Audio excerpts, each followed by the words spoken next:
Celebrating 25 years of impactful journalism, this is Joy News Interactive on your most credible news source, Joy News, on your digital TV. You can also watch us live on DSTV channel 421 and GoTV channel 144. Join the conversation on our social media handles at Joy News on TV. Our WhatsApp line is 0540 109009. I am Najili Doku, and today, to our first story, in the Ashanti region, various markets have been earmarked for disinfection. This follows a similar exercise that took place in the Greater Accra region here on Monday, which saw 136 markets being fumigated or disinfected. In the Ashanti region, over 500 shops in the Kumasi Central Market closed. 286 markets in the Ashanti region expected to be clean. Military personnel are also on the ground providing security for them. Now let's go live to the Kumasi Abattoir with my colleague Erastus Asaridonko, who is standing by to give us more information. It comes from, and so it is all in order that this morning the exercise is extended to this facility. What you see behind me, that is the butchery where they kill the animals. So I do understand that this is going to be a full disinfection by the patrol on the ground. Let me speak with a gentleman here. But let me find out what is going to happen here right now. For us at now, we are going to do the spraying, but I think the gangs, they are in charge, and they are going to spray the whole place. The Mayanka, where they do the killing, where they sell and everything. It is not going to be at one place. They are going to disinfect the total area of Mayanka. From here we go to Castle Market and go to the Cowhide. And there are other gangs who are also in other places and carrying on with the work. What will be the objective this morning as they go inside? Oh, the objective is to disinfect the area so that if in case there has been any, how do we call it, someone has left something there, then it will be disinfected. Okay. But aside COVID-19, we are also talking about safety. So this is where food and meat is prepared. Are we sure that the place is free of these items as we embark on the exercise? Very, very, very sure. I'm very sure that the place is safe and everything. After the disinfection, the place will be very safe. This thing doesn't kill. The medicine that they are using, it doesn't kill. It is not fumigation. That is why they say it is disinfection. They are trying to disinfect the COVID-19. Not this. Right, so we are ready to go, and as you can see, they are filling their tanks with the chemicals. So you can see them filling their tanks with the chemical over there. We understand this is chlorine mixed right here for disinfection today. So we are all set to go inside the abattoir itself to start the disinfection. And let me say that since morning we started around 5:30 in the morning, deploying the teams to the various grounds. We've been disinfecting every place, every market. Currently there are various teams at the central market who are doing the disinfection over there. They've been graded and grouped into teams scattered all across Kumasi. We have some at the Asafo market, we have some at the Dr. Mensah market area, we have the central market proper and other areas. So we are good to go. They are fired up, and they will be helping him with a machine to the back.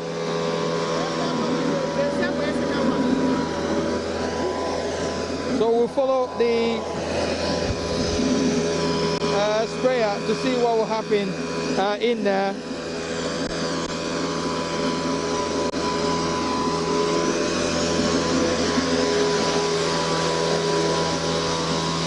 So already you can see that the ground has already been filled or sprayed with some chemical to disinfect the place before we come in here.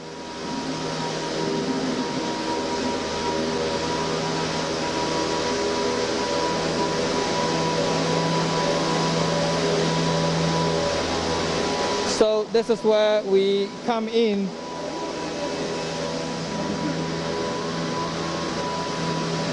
So as you can see, this is the inner perimeter of the abattoir. This is where the slaughtering is done.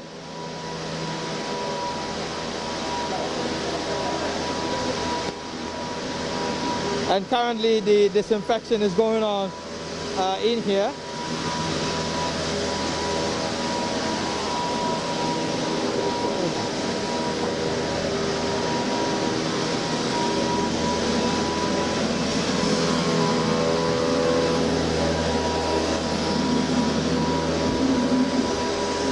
So we'll follow the trail as he moves from one area to the other, disinfecting the surfaces, making sure that every part is covered, disinfecting the metal railings and the floor as well. And we are told that this chemical, the chlorine, is not too poisonous, but then as you can see, they've cleared the entire area of any food item. So this is the inside of the Kumasi Abattoir, and this is where singeing is done, the slaughtering of animals and the butchery. And that was my colleague Erastus Saridonko all the way in Kumasi, the Kumasi Abattoir, with the disinfection going on. Now let's read some of your comments, because most of you have been reacting to this particular disinfection on Facebook. And Kim Precious says, we are all happy about this disinfection of the COVID-19. Premper Samuel says, Kumasi military, they work pan around Kumasi and its environs. Big ups to them and the whole and the police in the Ashanti region. That's a good job. And Linda Mofa says, great job, great move. And Luke J says, very good for the country. And Africana says, very important move. Vim Echo says, nice move. Prince says, let's be vigilant with this invincible disease, then observe the needed protocols. May Allah protect us against this deadliest disease. Amen and amen to that. You can go to our Facebook page at JoyNews on TV. Let us know your response, your opinions on this particular situation that's happening now in Kumasi. Now let's move to our next story, which brings some ray of hope, some ray of sunshine to this COVID-19 pandemic. One of the patients being treated for COVID-19 in our Tonso Agogo Hospital in the Ashanti region has recovered, and that brings a smile to my face. He was one of the people who traveled to the country early this month when Ghana started recording cases of coronavirus. He was quarantined after showing mild symptoms and later tested positive for coronavirus. The Ashanti Regional Director of Health Services, Dr. Emmanuel Tinkran, said physically he is doing well, and I quote, but recovery will take 28 days according to public health standards.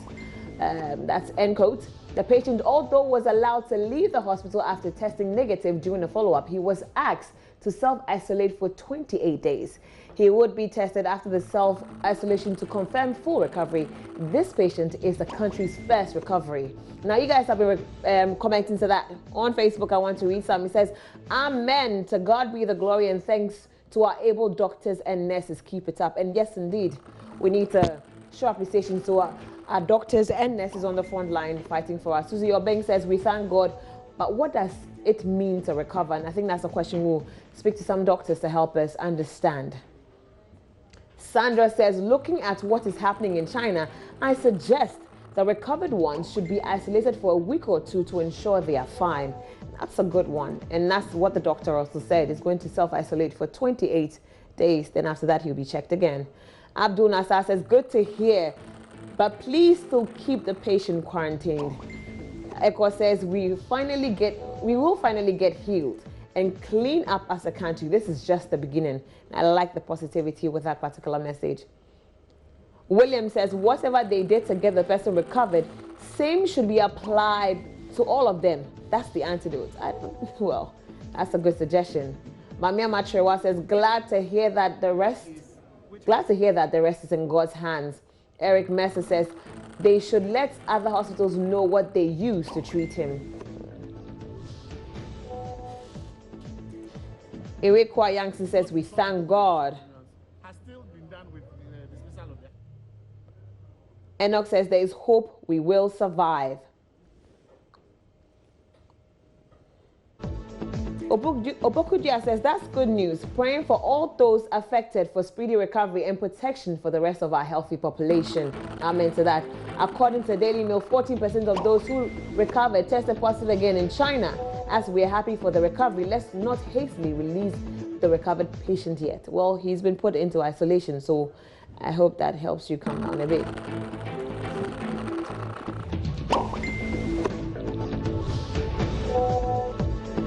Well, still on COVID-19 updates, due to the surge in numbers of confirmed cases of coronavirus here in Ghana, there have been suggestions of a lockdown to curb possible community spread of the virus. Dami and Maxwell Ogbagba spoke to a section of Ghanaians, and this is what they have to say about the lockdown, if it's possible.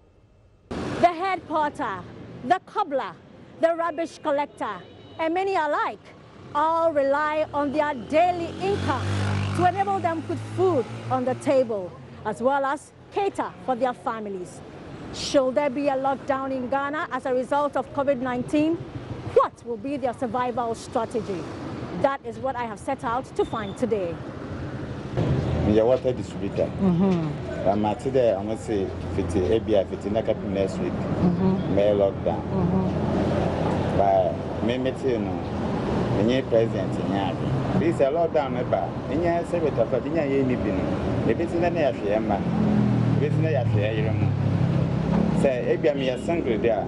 Maybe we are, and then more one city home. He is saying that he has heard there might be a possible lockdown, but he does not agree to that decision. Why? Because first, he is married with children, and there's no way he can stock food to enable them get fed during the period of the lockdown. He adds that he is a water distributor, and a lot of communities in the Greater Accra region do not have access to potable water. And so he has to distribute the water to be able to fend for himself, and the people who do not have access to water can also have access to water through this. Should there be a lockdown, he's asking, how will the people get access to water, and how can he also get his daily bread? Lockdown, I say yo, say yo, lockdown.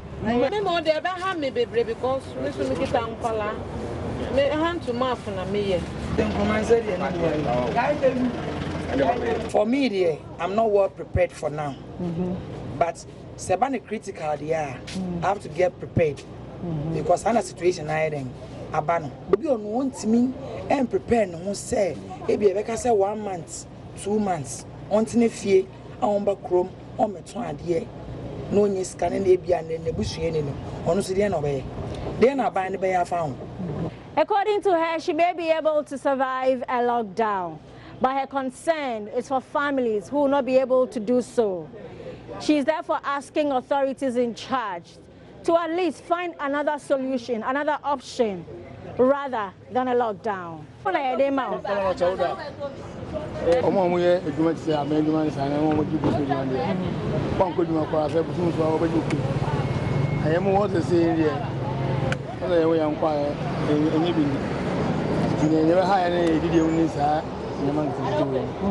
The coconut seller is saying that he fully supports a lockdown, but he has some concerns. What are they? He thinks that a lockdown will mean no daily bread because he has to sell coconuts on a daily basis to be able to fend for himself and his family. Okay, I lock it down. I better make a crash, say. When I'm a dish, I am Qualano. And to say a cosset de moi. Media ebe hami, but hami bebre say the boy a So Auntie Mansa is saying that for her, she may be affected, but not so greatly because she may be able to at least sustain herself and her family for some days or some weeks. Government, these are the concerns of your people in case you are considering a lockdown. For Joy News, I am Hannah Odame. Here at Jamestown never goes to sleep. It is a close-knit society with majority of the people in the informal sector. We've heard in sections of the media that government may impose restrictions to curtail possible community spread of the coronavirus. But what will restrictions mean for a community like Jamestown? What would a lockdown mean for a community like Jamestown with majority of its people working in the informal sector. We've been speaking to some of the residents here at Jamestown. The lockdown means, how do you call it? The implementation will be good for us. But the thing is, due to financial circumstances, because I have it, somebody don't have it. Fellow have to rush and go and come back before get something to eat or feed his family. You have children, you have wife, either your family. Let's say, let me put it that way, family. If you are not going, are they going to cook? The government have to look at it. You know, social distancing there. Let's say it should be, as for here, it should be difficult for us. We know you have to care of yourself, take care. Yeah, prevention. That would be best to us. But do you think you can do social distancing? Here, it will be difficult.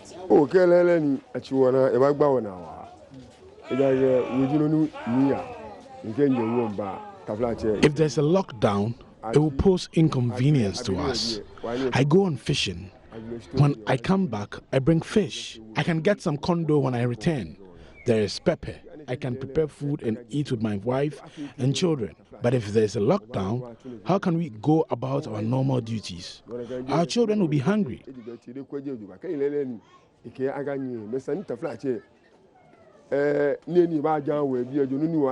government must take a second look at the suggestions. If the government finally decides to impose a lockdown, it must support us with food for our wives and children. A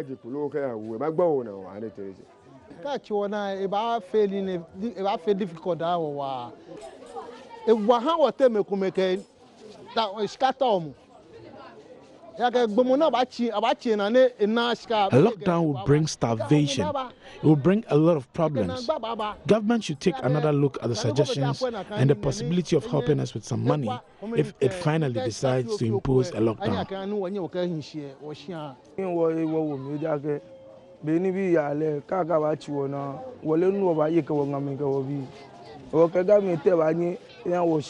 If the lockdown happens, we do not know what we will eat with our wives and children. If the government can give us some financial support before any imposition of a lockdown, that will be fine.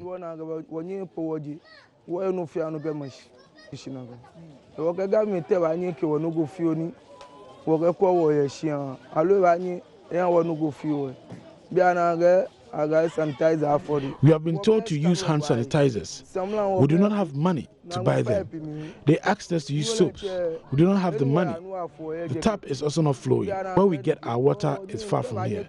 But if we will get some form of support from government, we can agree on the lockdown. I'm a tailor. I have not been to work the whole of this week. And those were reports from my colleagues Hannah Odame and Maxwell Agbagba. You'll be reacting to this on Facebook, and I want to read some of your comments. Amedo says, everyone is thinking about food and money. When money becomes meaningless to you, you will understand fasting and crying unto God and how money cannot save you. At the point where the hospitals become overwhelmed with cases and the health workers decide who should die or should live, we will value a lockdown. And that's coming from Benji.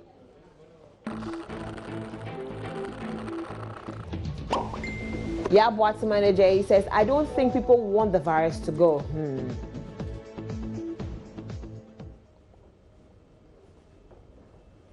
Lockdown will affect this, lockdown will affect that. What else should it affect? When things get out of hand and no one will tell you you are on a lockdown. Wow, they keep joking with this COVID-19. Why?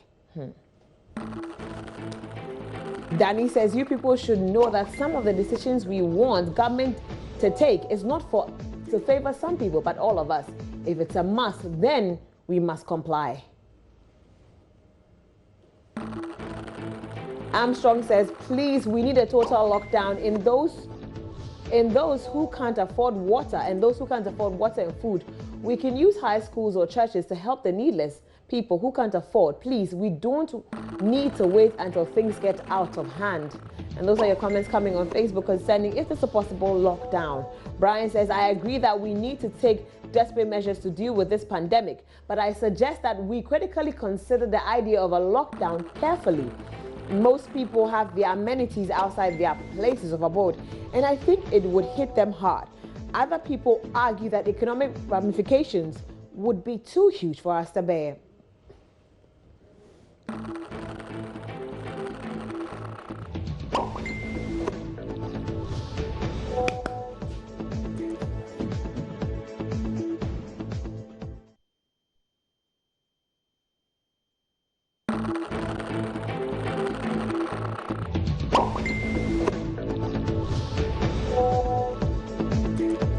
Well, that's all we have for you here on Joy News Interactive. Now, I beg your pardon, please keep washing your hands with soap and running water. Keep using a hand sanitizer that also has, and it has some alcohol in it, at least 70% of alcohol.